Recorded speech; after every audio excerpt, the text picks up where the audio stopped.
Live तस्वीरें BJP मुख्यालय से नई दिल्ली से, किस तरह से फूलों के साथ में और ये जो स्वागत किया है भूतपूर्व प्रधानमंत्री का जेपी नड्डा, बीजेपी के राष्ट्रीय अध्यक्ष, वो प्रधानमंत्री का स्वागत करने के लिए सामने आए। और ये देखिए किस तरह से बीजेपी कार्यकर्ता बड़ी संख्या में वहां जुटे हुए हैं, भाजपा का झंडा हाथ में लेकर के और प्रधानमंत्री नरेंद्र मोदी के कटआउट्स हाथ में लेकर के।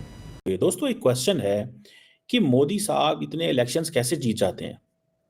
अब महाराष्ट्र और झारखंड के अंदर जो इलेक्शंस हो रहे थे, उसमें महाराष्ट्र में तो उनका जो महायुति जो अलायंस था वो दोबारा जीत गया है। और आपको पता है Maharashtra is very important state in terms of, देखिए मुंबई का में वहाँ पे है और वहाँ पे हुकूमत होना that means a lot, first thing.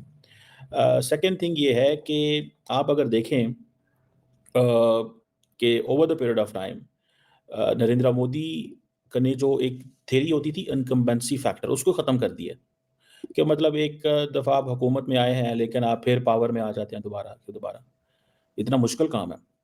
अब जो मिलियंस ने वोट डाले हैं वहाँ पे, ठीक है, और आपको पता है ये इंडिया की वेल्थीएस्ट स्टेट कंसिडर की जाती है फाइनेंशियल टर्म्स में, एंटरटेनमेंट में,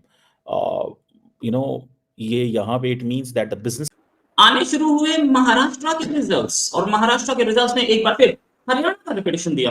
हरियाणा में जो मिल रहा था, हमें जो पहले पता चल रहा था, ओपिनियन पोल से, एग्जिट पोल भी बता रहे थे कि बीजेपी हारेगी, लेकिन बीजेपी जीती मिराकुलस। लेकिन इस बार एग्जिट पोल्स ने बताया था कि बीजेपी विल विन महाराष्ट्र।